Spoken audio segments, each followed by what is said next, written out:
Halo semuanya, selamat siang. Kembali lagi di playlist membuat API sederhana menggunakan Node.js, Express, dan MySQL bersama saya Muhammad Putragi.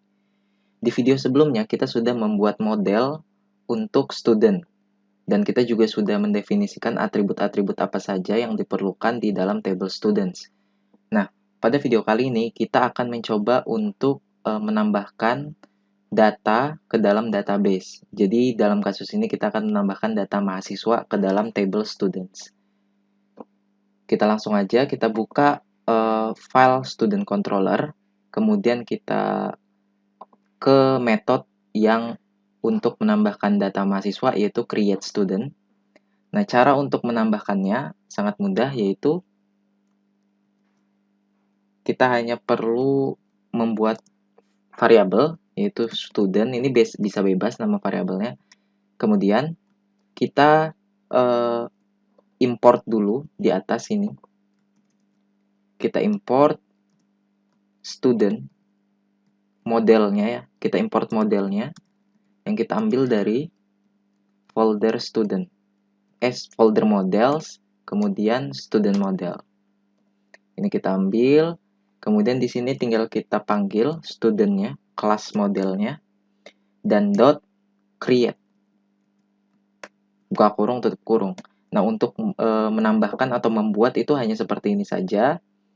Nah, kalau kita lihat, create ini adalah promise gitu. Jadi, kita bisa menunggu hasilnya selesai atau kita menunggu dulu si data mahasiswanya dibuat, baru setelah itu baru kita jalankan ke bawahnya. Nah, caranya adalah dengan menambahkan await. Jadi kita menunggu dulu datanya dibuat, baru kita ke bawahnya. Nah, await ini tidak bisa kita taruh sendiri saja. Jadi functionnya dalam hal ini adalah yang rec ini, rec rest next itu harus async. Jadi di sini kita tambahkan async. Nah, ini adalah penerapan dari async await. Nah, jadi kalau misalkan ada teman-teman yang belum mengerti, bisa pelajari dulu tentang async await. Jadi pada intinya kita menunggu data studentnya itu dibuat, baru setelah itu kita lanjut ke baris berikutnya. Seperti itu.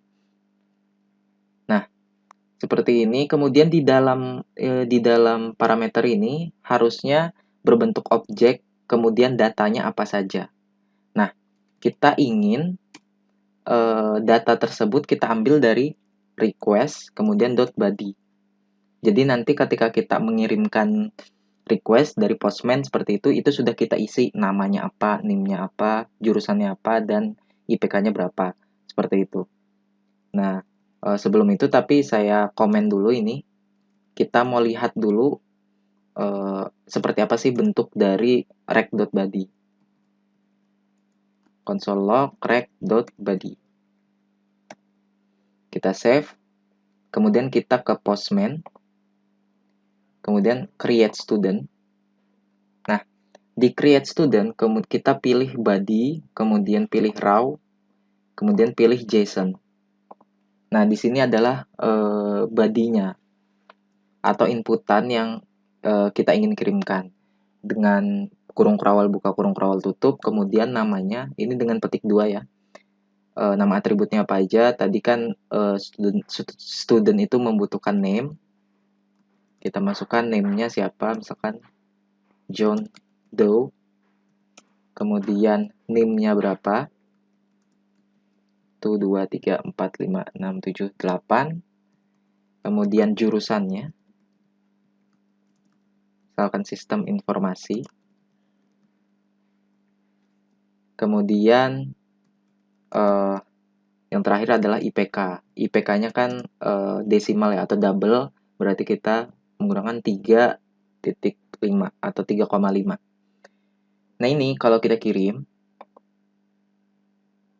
saya lupa menjalankan ya. Nah, ini kita jalankan dulu. npm run dev. Dan jangan lupa Laragonnya dijalankan dulu ya. npm run dev. Nah, database berhasil disambungkan. Kita kembali ke Postman kita. Nah, ini kalau kita kirim, ya selesai. Kalau kita lihat console log-nya, dia undefined. Jadi rec.body ini tidak dikenali, padahal kita sudah mengirimkan datanya. Nah, gimana caranya supaya data ini tampil di rec.body? Kita kembali ke server.js, kemudian di bawah variabel app, kita tambahkan app.use express.json. Nah, jadi express.json ini itu adalah middleware di mana dia akan mengconvert atau parsing body tadi yang kita kirimkan ini ke dalam JSON dan dimasukin ke rec.body. Seperti itu. Nah, ini kalau kita kirim lagi di sini, kita klik send. Masih sama hasilnya. Nah, tapi di sini itu sudah ada objek seperti ini. Name, John Doe, name-nya apa, jurusannya apa, IPK-nya berapa. Seperti itu. Nah, kalau misalkan sudah di student controller, ini kita hapus saja karena sudah tidak kita butuhkan. Nah, ini kita buka. Di dalam create ini kita akan memasukkan data yang ada di sini. Nah, jadi tinggal kita masukkan saja rec.body. Kita save. Nah, kita kembali ke sini. Kita send. Nah, akan berhasil. Coba kita lihat. Di sini sudah ada insert into students. Seperti ini ya. Nah, untuk melihat apakah sudah ditambahkan, itu kita bisa ke HeyDSQL. Kemudian ini kita reload dulu. Nah, di sini sudah ada row 1. Kalau kita buka, kemudian ke data. Nah, di sini sudah ada masuk ya ID-nya seperti ini. Name-nya tadi John Doe, kemudian NIM-nya 1234568, jurusannya Sistem Informasi, dan IPK-nya 3,5. Nah, gimana caranya supaya hasilnya itu ada muncul di sini, di responnya. Nah, di respon ini misalkan success true, message-nya kita ganti data mahasiswa berhasil ditambahkan. Kemudian kita tambahkan lagi datanya adalah data mahasiswa yang baru saja ditambahkan, yang ini ya. Ini kita save. Coba kita buat lagi yang baru. Misalkan namanya Kevin Smith. Ini kita ganti jadi 987654332. Nah, ini samakan aja, kita send. Nah, true, data mahasiswa berhasil ditambahkan. Datanya adalah seperti ini. Kalau kita kembali ke HeyDSQL, kita reload. Nah, Kevin Smith tadi sudah masuk. Tapi, kalau seandainya data ini tidak lengkap. Nah, kan kalau misalkan di student model, ini kan kita perlu name-nya itu tidak boleh kosong, NIM-nya tidak boleh kosong, jurusannya juga tidak boleh kosong ya, IPK-nya juga tidak boleh kosong. Nah, kalau salah satunya kosong, apa yang akan terjadi? Misalkan IPK-nya saya kosongkan. Saya kirim. Nah, yang akan terjadi adalah seperti ini. Dia error. Coba kita lihat di sini ya, syntax error. Oh, ini, sorry, salah. Jadi kalau misalkan di Postman, ini nggak boleh ada koma di terakhir. Ini kalau kita send, nah dia akan loading lama, tapi kalau di konsolnya dia akan error. Unhandled promise rejection. Unhandled promise rejection itu artinya adalah, nah ini kan tadi kita await, tapi kita tidak menghandle kalau dia error. Cara kita menghandle kalau errornya seperti apa? Jadi di sini bisa kita tambahkan try, kemudian kita kurung krawal buka, kurung krawal tutup, kemudian yang di dalam sini kita masukkan ke dalam try. Nah, jika pembuatannya itu error, maka akan masuk ke catch. Catch ini ada parameternya, kita namakan dia error. Dan kalau dia masuk error, kita akan menampilkan console log errornya. Nah, kita save. Kemudian kita kirimkan kembali data yang tidak lengkap ini. Nah, kalau di sini kita lihat ya, sudah ada errors-nya sama dengan validation error item, message-nya student IPK cannot be null.